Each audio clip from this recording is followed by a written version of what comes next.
Let's start. चलो total income के questions करते हैं। हल्ला नहीं सर।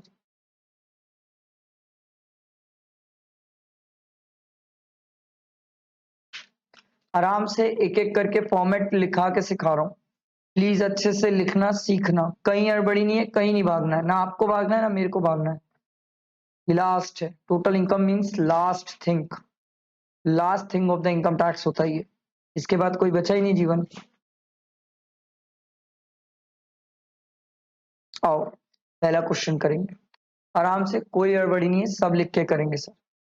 आज एक तरीका सिखाता हूं, this is the final touch, ये फाइनल टच है सर। कभी भी बड़े क्वेश्चंस में कभी भी ऊपर से क्वेश्चन पढ़ना स्टार्ट नहीं करते, इट्स यूजलेस। आपको सबसे पहले क्या करना चाहिए, नीचे आके पढ़ो वो क्या बोल रहा है। जब आप कोई क्वेश्चन की एंड लाइन पढ़ते हो तो एक क्रिस्टल क्लैरिटी माइंड में ये जाती है कि इस क्वेश्चन में हमें पूछ क्या रहा है। जैसे देखो इसमें क्या बोला, compute the total income and tax liability of mister A for the assessment year 24-25 in the most beneficial manner. जब भी ये लिख दे मतलब समझ लेना कि सर नॉर्मल टैक्स भी है प्लस 115 बीएससी भी है, दोनों आपको करना है, दोनों करना है, कोई ऑप्शन ही नहीं है, कोई इफ और बट नहीं है सर। ठीक, इसके नीचे कुछ और दिए नहीं, इसके नीचे तो आंसर्स। समझ आई बात, पहले तो ये वर्ड का मतलब समझ आया, मोस्ट बेनिफिशियल मैनर, यही मिलेगा एग्जाम में लिखा हुआ। इस बार के एमटीपी में भी यही लिखा है, पिछली बार के एमटीपी में यही लिखा है, हर बार इस बार के पेपर में, नवंबर के पेपर में यही लिखा था। मे वालों का तो होगा तो पता चलेगा सर, यही लिखता है सर, मोस्ट बेनिफिशियल मैनर। आओ सर क्वेश्चन पढ़ते हैं, ट्रीटमेंट समझते हैं, लिखेंगे आप लोग sir. Mister A age 32 years, sir age तो हमेशा काम की होती है क्योंकि इसी से तो टैक्स लायबिलिटी डिसाइड होती है sir. Is employed with XYZ private limited on a basic salary of 50,000 per month. वो he has received a transport allowance of 15,000 per month। Sir transport allowance तो आंख बंद करके टैक्सेबल है, सोच ही क्या रहे हो, आंख बंद करके टैक्सेबल। ठीक, एंड HRA दिया हुआ है। सर ट्रांसपोर्ट अलाउंस तो चाहे मैं नॉर्मल प्रोविजन में चलूं चाहे 115 बीएससी में चलूं, दोनों में टैक्स लगता है सर, बट बात जब HRA की हो रही है तो हाउस रेंट अलाउंस में सर थोड़ा सा लोचा हो जाता है। नॉर्मल टैक्स में चलोगे तो आप इसमें HRA की एग्जेम्पशन ले लोगे सर, और अगर 115 बीएससी में चले तो एक फुटी कौड़ी की भी एग्जेम्पशन नहीं देंगे ये आपको। ठीक, तो HRA मिला इसको 20,000 per month from the company for the previous year 23-24. He has paid a rent of 25,000 per month from an accommodation in Delhi. ओहो, क्या ये दिल्ली मेरे काम का है? तभी तो डिसाइड करूंगा 40 की 50। Mister A has paid an interest of 2,10,000 for housing loan taken for the construction of his house in Mumbai. क्या ये कुछ समझ आ रहा है? यस सर, IHP की बातें होना चालू हो गई sir. The construction of the house was completed in March 2024. बच गए, मार्च 2024 में कंप्लीट हुआ। And his parents live in that house. तो पहला क्वेश्चन ही यही आता है, सर क्या ये IHP का इंटरेस्ट मिलेगा कि नहीं मिलेगा? सर मार्च 24 में घर खत्म हुआ है बनना, नहीं मेरा क्वेश्चन है मिलेगा कि नहीं मिलेगा, कितना मिलेगा वो तो बात की बात है। मेरा प्रीवियस ईयर क्या है, ये कब तक खत्म हो गया? मार्च तक। क्या मिल जाएगा इस साल?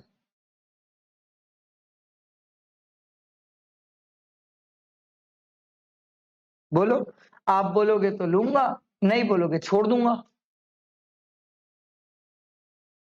मिल जाएगा पक्का? अगर ये 25 दिया होता तो?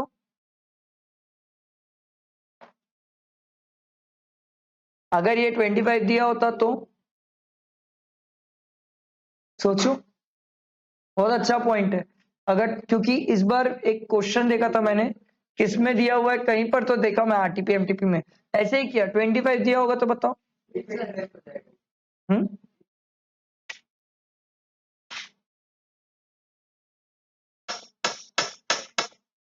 25 दिया होगा तो क्या करोगे? लोगे नहीं लोगे? जैसा आप बोलो। आप बोलोगे लेना है तो ले लेंगे, बोलोगे नहीं लेना है नहीं लेंगे। हाँ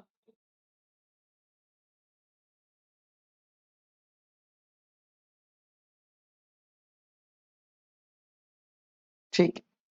सर 25 अगर हुआ तो नहीं लेंगे, क्योंकि सर घर का कंस्ट्रक्शन ही कंप्लीट नहीं हुआ है। आप कैसे इंटरेस्ट लेने की बातें कर रहे हो सर? और 24 हुआ तो क्या ले ले? Normal provision. अभी 115 बीएससी की तो बात ही नहीं कर रहा हूँ, 115 बीएससी की तो बात ही नहीं कर रहा हूँ। 115 बीएससी के केस में तो इंटरेस्ट ऑन सेल्फ ऑक्यूपाइड मिलता ही नहीं है, सोचना ही क्या है फिर। ये देखो 115 बीएससी में तो आएगा ही नहीं सर, ये देखो इंटरेस्ट जीरो, आना ही नहीं है, क्योंकि ये 115 बीएससी है। डिफॉल्ट टैक्स रिजिम में तो इंटरेस्ट मिलता ही नहीं है। बात ये है नॉर्मल प्रोविजन ले लूं कि नहीं लूं? जल्दी बोलो, कितने लोगों को लग रहा है ले लूं, कितने लोगों को लग रहा है नहीं लूं, कितने लोगों को लग रहा है ले लूं? आराम से नॉर्मली सोचो, कोई ऐसा रॉकेट साइंस वाला पॉइंट नहीं है। मैं आपको इसलिए ये पॉइंट पे स्ट्रेस दे रहा हूँ सर, ये एग्जाम में घुमा रहा है इस पॉइंट पे, आजकल नहीं पता मजे ले रहा है, तो आपके में भी आ सकता है। ले लूं? देखो नॉर्मल प्रोविजन में हम ले लेंगे। सर क्यों ले रहे हैं? ऑब्वियस सी बात है सर, घर का कंस्ट्रक्शन पहले कंप्लीट हो गया इस साल, नहीं हुआ रहता तो नहीं लेना। ध्यान रखना, इंस्टीट्यूट ने एक क्वेश्चन में यही किया, वो 24 को 25 कर दी। और होता क्या है, गलती स्टूडेंट की नहीं है, फ्लो में कोई भी बच्चा, आप मैं दुनिया का कोई भी बच्चा हो, वो क्या करेगा, फ्लो में ले लेगा, आराम से ले लेगा। अरे आईएचपी का तो इंटरेस्ट है, 2 लाख रुपए मिलता है, क्या सोच रहा हूं मैं, ले लेता हूं। कोई भी ले लेता है। ईयर ध्यान देना कभी भी इंटरेस्ट का, वो अगर आपको इंटरेस्ट निकाल के दे रहे हैं ना, तो उसमें कुछ झोल हो सकता है सर, उसमें कुछ ना कुछ तो ट्विस्ट होगा, तैयार रहना उसके लिए। अदर इंफॉर्मेशन में सर, ये तो आप लोग बताओ सर, कंट्रीब्यूशन टू पीपीआई बोलो भाई, ATC, contribution to pension scheme referred in section 80CCD बोलो। ये तो खुद ही बता दिया, थैंक यू बोलना, 80CCD खुद बता रहा है। पर मैं बताऊं, जब ये दिखा ना मेरे को, तो ये दोनों मिला के मन में एक क्वेश्चन आ गया था सर। 1.5 लाख होगा मैक्सिमम, 1.5 होगा मैक्सिमम, याद आया? ठीक है, कौन सा सेक्शन बोला? ई, ठीक है। Payment of medical insurance premium for father whose age is 65 years बोलो भाई, मैक्सिमम कितना है? Payment of medical insurance premium for self and spouse 80D, कितना? समझ आया? लिखना स्टार्ट करें सर, क्रिस्टल क्लियर? तो मेरा एक क्वेश्चन सर, एक बार बताओ, ये 50,000 जो है, ये क्या 50,000 एडिशनल वाला है कि नॉर्मल वाला है? याद है एडिशनल भी हम मिलता था हमें गवर्नमेंट की तरफ से, एनपीएस में इन्वेस्ट करने से एडिशनल 50,000 भी मिलता था। ये एडिशनल 50,000 है कि नॉर्मल वाला है? सर इससे क्या फर्क पड़ता है? बहुत। सर अगर ये एडिशनल है तो इसमें 1,50,000 की लिमिट एप्लीकेबल नहीं होती। सर अगर ये नॉर्मल है तो इसको फिर ऐड करते हैं और फिर चेक करते हैं सर 80CCE में। तो आप बताओ क्या मानूं? आपके सामने क्वेश्चन है, आपके सामने सेंटेंस है, और आप मुझे बता दो सर क्या मानूं, क्योंकि एग्जाम में तो आप ही को मानना है सर। बताओ क्या लगता है, क्या मानना है? जो बोलो आप लोग, सोच लो। देखो याद रखना, नॉर्मल का कॉन्सिक्वेंसेस समझ रहे हो ना, क्या होगा? सर ये ऐड हो जाएगा 150 के साथ, फिर मैं 80CC में टोटल लिमिट 1.5 लाख देखूंगा, 1,50,000। और अगर आपने इसको 1B वाला माना, अलग वाला माना, तो सर उस केस में ये नहीं आएगा फिर 1,50,000 की लिमिट में, ये मेरे को अलग से मिल जाएगा 50। तो बोलो क्या मानू? पक्का?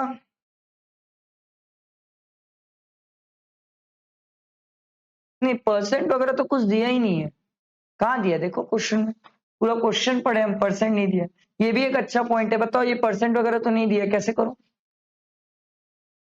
कहीं दिया है तो बताओ, देख लो, परसेंट वगैरह कुछ नहीं दिया है। कुछ भी नहीं दिए, कैसे करूं बताओ?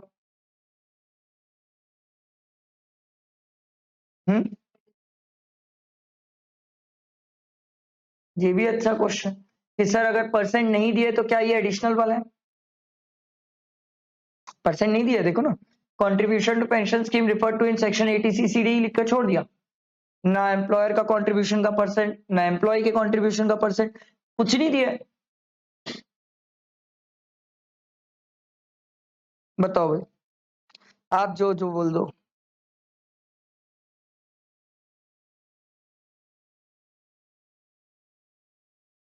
अच्छा एक बात नोटिस करोगे, कंट्रीब्यूशन टू पेंशन स्कीम दिया है, ये भी कहां दिया है कि एम्प्लॉयर का है कि एम्प्लॉय का है?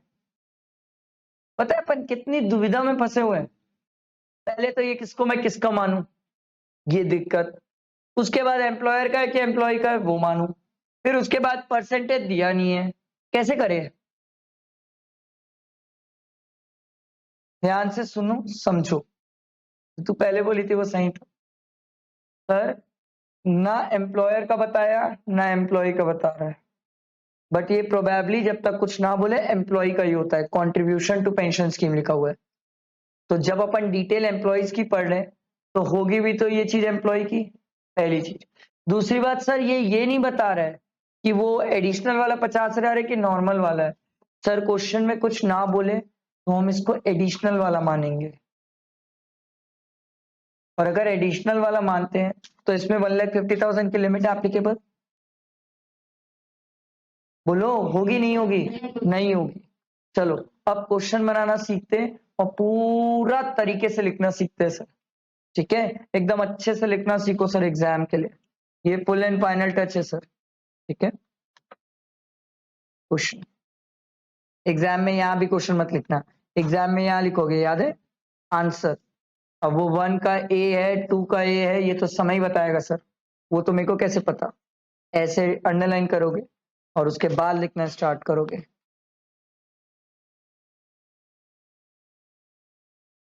कंप्यूटेशन ऑफ टोटल इनकम, यार ये हिल रहा है।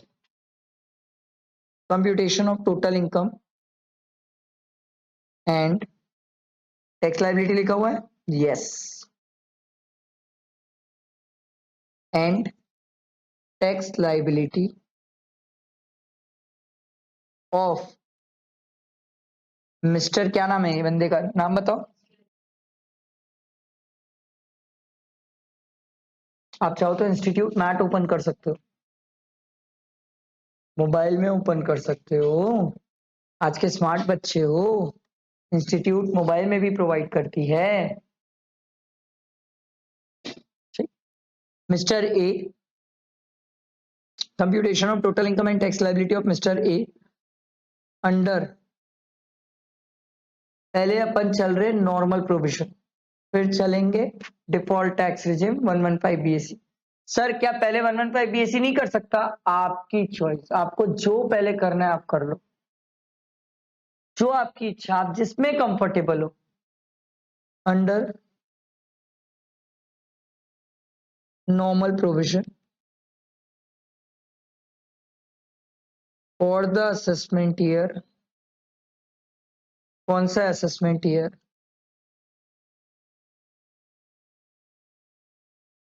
लिखो सर, लिखो सब लिखो,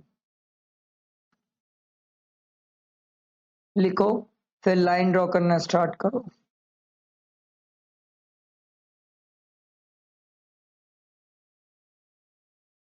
लिखो सब फटाफट पास लिखेंगे सर।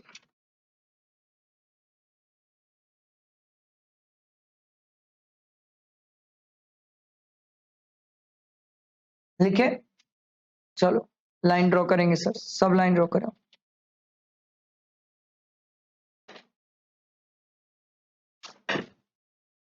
पर्टिकुलर्स, रुपए, रुपए। सर हम क्या निकाल रहे हैं? Income from salary sir,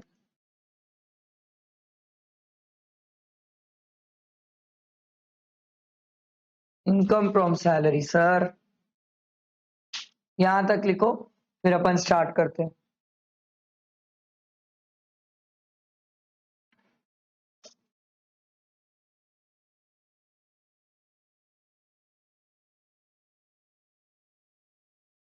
normal interest कहाँ पहले का है? जिस साल कंस्ट्रक्शन कंप्लीट हुआ उससे पहले वाले फाइनेंशियल ईयर की लास्ट डेट होती है फ्री का। तो कंस्ट्रक्शन इस साल कंप्लीट हुआ, इससे पहले वाला फाइनेंशियल ईयर क्या है? 31 मार्च 2023। तब तक का इंटरेस्ट जो रहता है वो प्री का रहता है। ये तो इस साल का है, करंट इंटरेस्ट है। स्टार्ट करें आगे। सर मैं अभी शॉर्ट फॉर्म यूज कर रहा हूँ, एग्जाम में short forms are not allowed. चलो ध्यान दो सर, लेट स्टार्ट। एक एक चीज लिखना स्टार्ट करते हैं सर। सबसे पहले दिया हुआ है बेसिक सैलरी।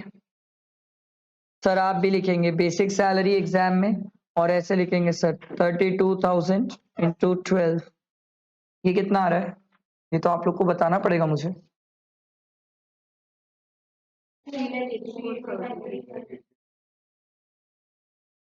3,84,000। ठीक है सर, आओ अगला देखते हैं। इसके बाद दिया हुआ है ट्रांसपोर्ट अलाउंस। सर ये तो पूरा टैक्सेबल होता है। कितना हुआ? 1,44,000 आई थिंक सो। यही आ रहा है। कितना है? 12,000 है 15 है? बिना लाइक 15 है तो ये चेंज रहेगा ना अमाउंट।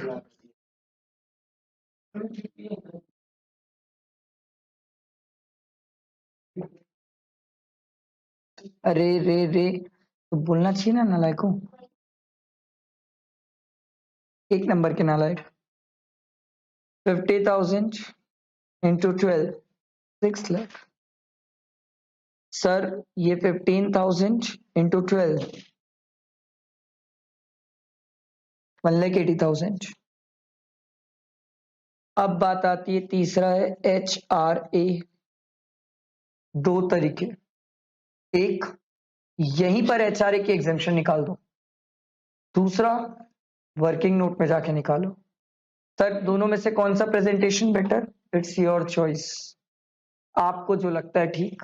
आपको लगता है सर यही निकालूंगा, बहुत हौच पौच हो जाएगा, एक आंसर 3 पेज का चल जाएगा, ये तो बहुत छोटा क्वेश्चन है, एक आंसर 3 पेज का चल जाएगा। सर बेटर है वर्किंग नोट अलग कर देता हूं, तो वहां अलग कर दो। अगर अलग करोगे तो यहां लिखोगे सर वर्किंग नोट नंबर 1, और अगर यही निकालोगे तो मत लिखना वर्किंग नोट नंबर 1। मैं बोलता हूं अलग से निकाल दो, कि बहुत बड़ा क्वेश्चन चल जाएगा, क्वेश्चन ही 2-3 पेज का सॉल्व होने चल जाएगा, तो बहुत लंबा चल जाएगा। हम अलग से कर लेते हैं। यहां लिखेंगे वर्किंग नोट, उसमें फर्स्ट, उसमें HRA। अभी मैं शॉर्ट फॉर्म यूज कर रहा हूं, आप शॉर्ट फॉर्म एग्जाम में यूज नहीं करेंगे सर, ठीक है। सर HRA बोलता है लीस्ट ऑफ द फॉलोइंग।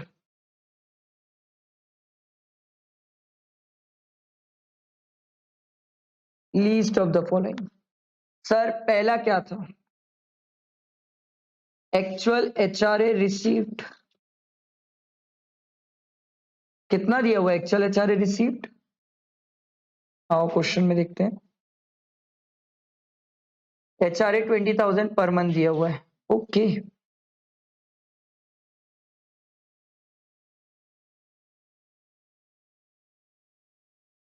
दूसरा है sir rent paid minus 10% of salary. Rent paid तो दिया हुआ है सर, कितना था? 25,000। 25,000 into 12 minus 10% of. Sir 10% of क्या लूं? यहां तो सर हम HRA के लिए क्या लेते हैं? Basic plus GA forming part वाला plus percentage wise commission on turnover. यहां तो सिर्फ बेसिक दिया है, तो लड़ाई च नहीं है। 6 लाख का 10%।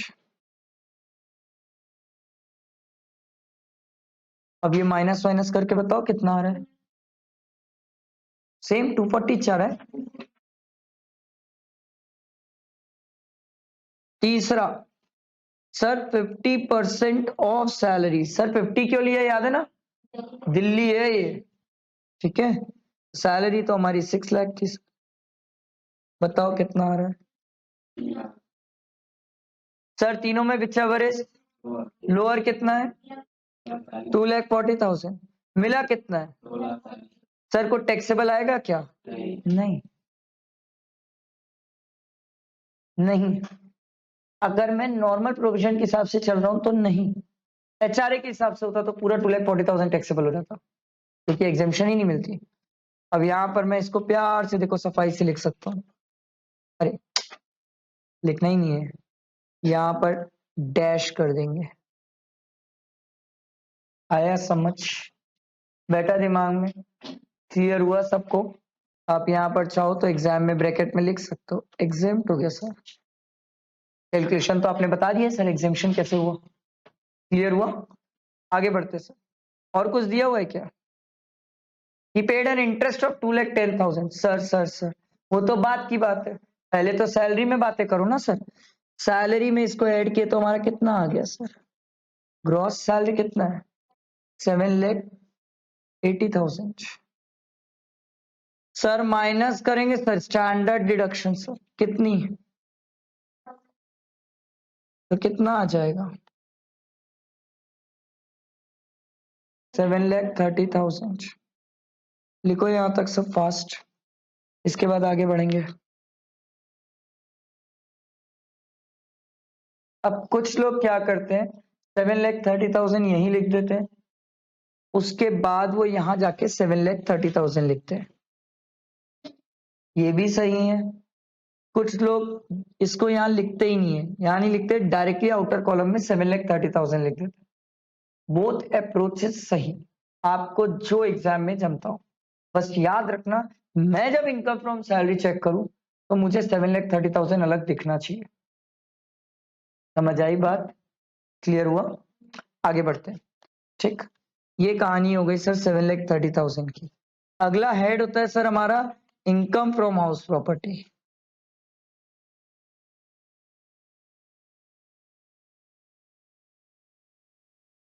सर ऐसे लिखना पड़ता है वहां पर, yes income from house property लिखना पड़ता है। सर भाई के पास एक ही तो घर था, वो भी सेल्फ ऑक्यूपाइड था, खुद ही रह रहा था सर, अभी तो बन के तैयार हुआ है सर। तो सर सेल्फ ऑक्यूपाइड प्रॉपर्टी है, तो NAV क्या होगी? नील सर, क्योंकि SOP प्रॉपर्टी है sir, self occupied property. Sir minus standard deduction तो आना नहीं है सर, पर इंटरेस्ट तो आएगा ना सर, इंटरेस्ट।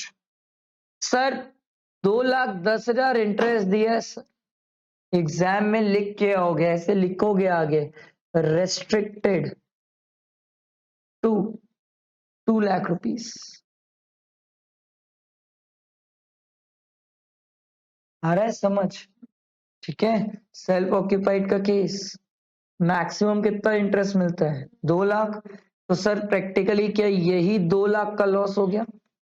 हाँ, यही तो 2,00,000 का लॉस हो गया।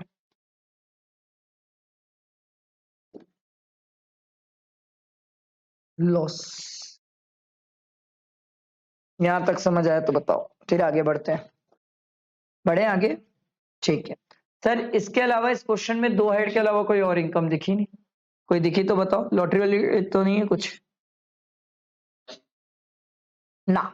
और कोई इनकम तो दिख नहीं रही है। तो सर सिंपल सी बात है, अब लिख लेते हैं gross total income. Sir gross total income कितनी होगी? Sir 7,30,000 minus 2,00,000। क्या IHP का लॉस सैलरी से एडजस्ट हो सकता है? हाँ, आराम से हो सकता है। 5,30,000 सर माइनस डिडक्शन।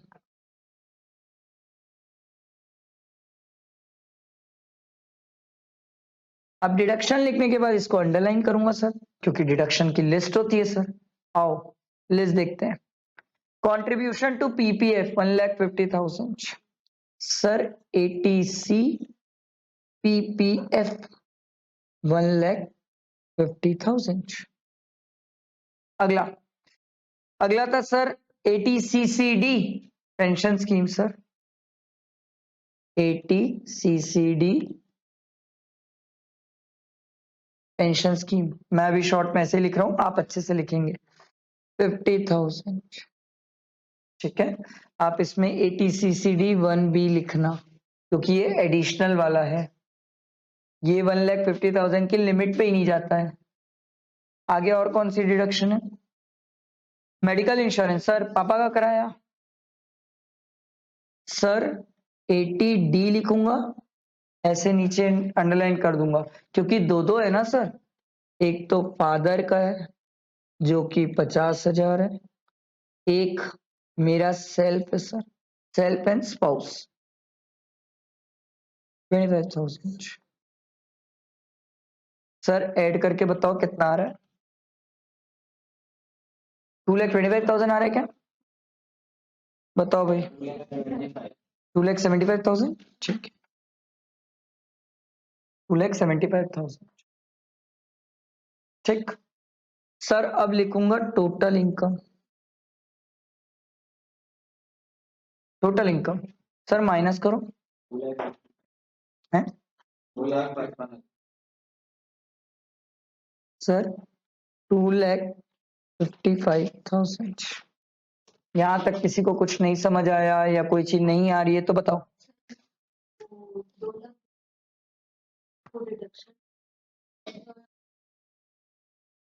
नहीं बहन, कैसे कर रही है? IHP में हम पढ़ के आए मैक्सिमम 2 लाख का इंटरेस्ट क्लेम कर। डिडक्शन वाले में तब क्लेम करते जब वो मुझे कुछ डेट देता, बताता घर कितने वैल्यू की है, तो मुझे पता चलता डिडक्शन में मैं ले पाऊंगा 80EEA या 80EE में। ये तो कुछ बताया ही नहीं, मैं कैसे लूं? ले ही नहीं पाऊंगा सर। टोटल इनकम आ गई, अब हमें क्या चाहिए होती है sir? Tax liability. Total income तो आ चुकी है सर, टैक्स निकालते हैं सर। याद है ना, ये नॉर्मल प्रोविजन चल रहे हैं, नॉर्मल प्रोविजन का स्लैब क्या है? 2.5 लाख। 2,50,000 का तो स्लैब। एज क्या है इस बंदे की? 32 है यार, तो आराम से 2,50,000 पे नील, बचा हुआ 5,000 में कितना? 5%। मेरा क्वेश्चन, रिबेट सोच लो। अगर आप रिबेट लोगे तो टैक्स खत्म, रिबेट नहीं लोगे तो टैक्स आएगा सर।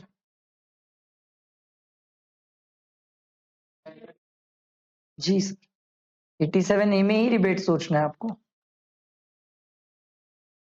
क्योंकि अगर रिबेट सोचोगे तो टैक्स खत्म है सर, रिबेट नहीं सोचोगे तो फिर 5,000 में टैक्स निकालता हूं मैं। तो मेरा क्वेश्चन है, पहले टैक्स निकालू कि पहले ही छोड़ दूं?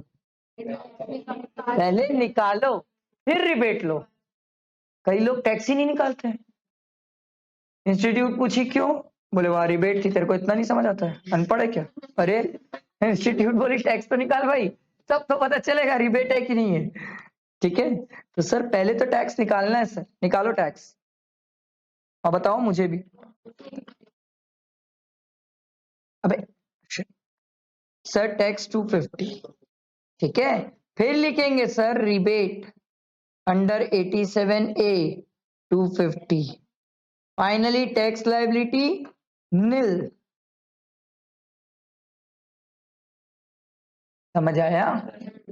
बैठा दिमाग में? और आखिरी में इसको ऐसे बॉक्स करके आना, एग्जामिनर यही देखेगा, यही चाहता है, यही सब चीजें तो मेन है।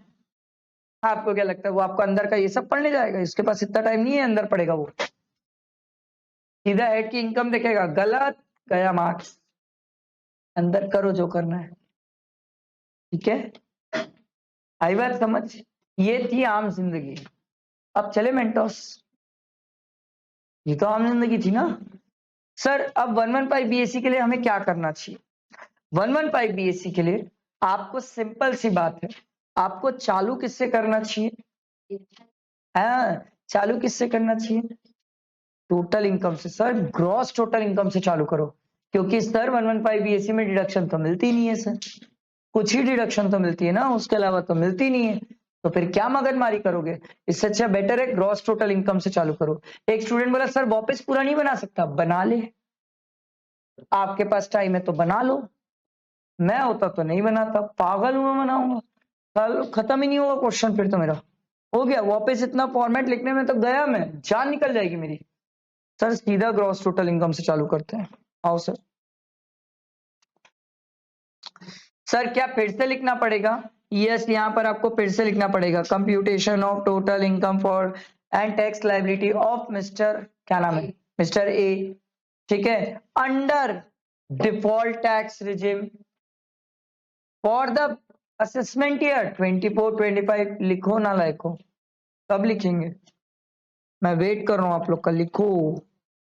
आज नहीं लिखोगे तो कल भी आदत नहीं रहेगी लिखने की।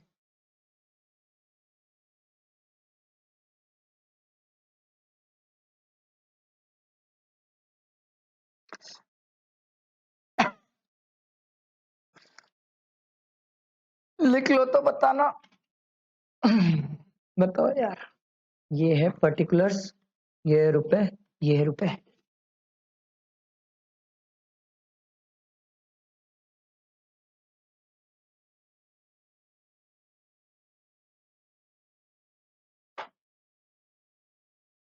हो गया सबका? चलो सर, यहां पर आएगा ग्रॉस टोटल इनकम, क्योंकि मैं तो चालू उसी से करता हूँ सर।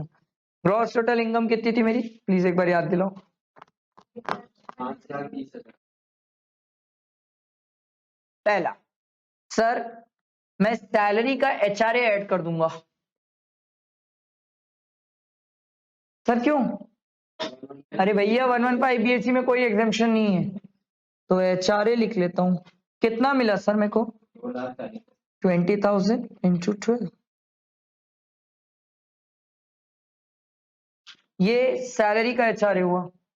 इसके अलावा सैलरी में कुछ और स्टैंडर्ड डिडक्शन मिलेगी कि नहीं 115 बीएससी में? मिल जाएगी सर, बाकी दोनों नहीं मिलते। एंटरटेनमेंट अलाउंस और प्रोफेशनल टैक्स वो नहीं मिलता। प्लस अब बात करता हूं अगला हेड, आईएचपी। ऐसे करना एग्जाम में, सीक्वेंस वाइज चलना, बकाबक जो दिखे बीच में मत घुसेड़ के ऐड कर देना, एक एक चलना, प्रॉपर चलना, कभी गलती नहीं होगी। आप कभी भी जो दिख रहा है उसको एडजस्टमेंट करने चले गए ना तो लिख के ले लो, कोई ना कोई छोड़ के आ जाओगे। एक एक हेड वाइज आराम से चलो, कभी गड़बड़ी नहीं होती। सर आईएचपी, आईएचपी में मैं इंटरेस्ट 2 लाख का क्लेम क्यों? मतलब मैंने ग्रॉस टोटल इनकम को कम करी होगी ना, लॉस क्लेम किया था ना, वो प्रैक्टिकली अब मुझे नहीं मिलेगा।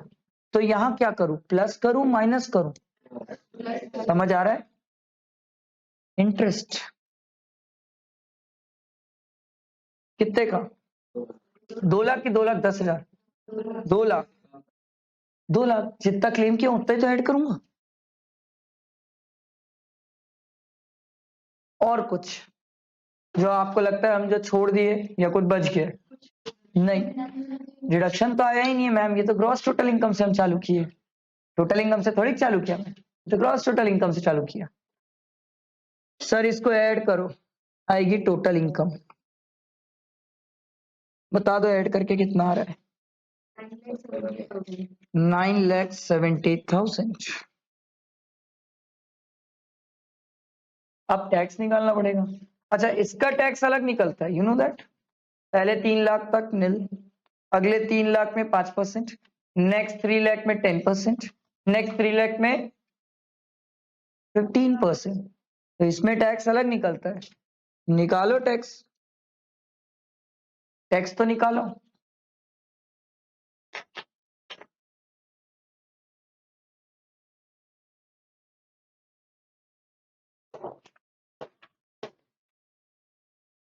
बताना सर टैक्स कितना आ रहा है?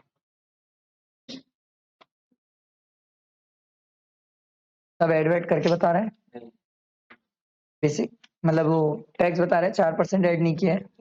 देखो भाई 55,500 बोल रहा है भाई, हाँ चेक कर लेंगे।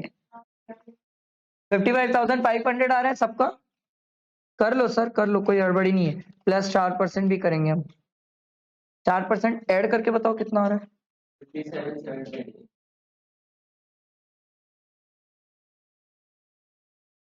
57,720।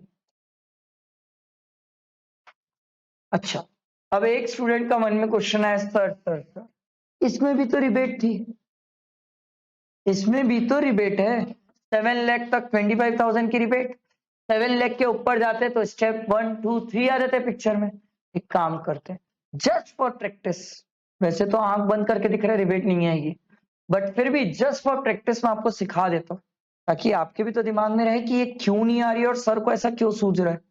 देखो सर, स्टेप 1, स्टेप 1 ये बोलता है सर आपकी इनकम कितनी है, मैं बोला 9,70,000 अभी तो निकाला, माइनस 7 लाख कर लो सर, कितना आ रहा है। स्टेप टू ये बोलता है सर आप 9,70,000 पे टैक्स निकालो, कितना टैक्स अभी तो निकाले। स्टेप 3 सर चेक करो क्या 2 1 से ज्यादा है, नो, देख लो क्या 2 1 से ज्यादा है, नो, तो रिबेट की बात ही नहीं है, बात खत्म, बात ही खत्म। ये मैं आपको इसलिए प्रूव किया ताकि आपके दिमाग में क्लैरिटी रहे। मेरे को क्या पता एग्जाम में यही फिगर दे दिया तो याद रहेगा, ये नहीं दिया तो आपको सोचना है ना वहां पर रिबेट कब है कब नहीं है, तो रिबेट लेते हैं जी सर, जो जितना डिफरेंस आता है उसका रिबेट ले लेते हैं, समझ आया। यहां तक तो क्वेश्चन था आपसे,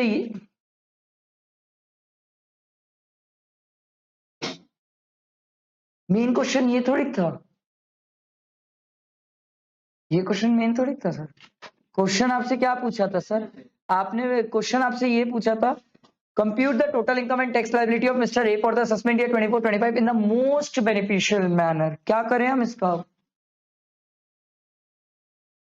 क्या करेंगे हम, एग्जैक्टली लिख के आओगे एक line, therefore the most beneficial manner for computing of tax liability as per normal provision for Mr. A, as his tax liability as per normal provision is nil।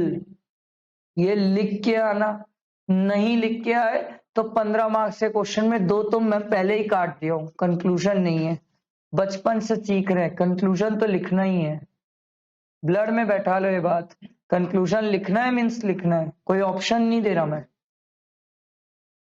हाँ। Therefore, the total income and tax liability of Mr. A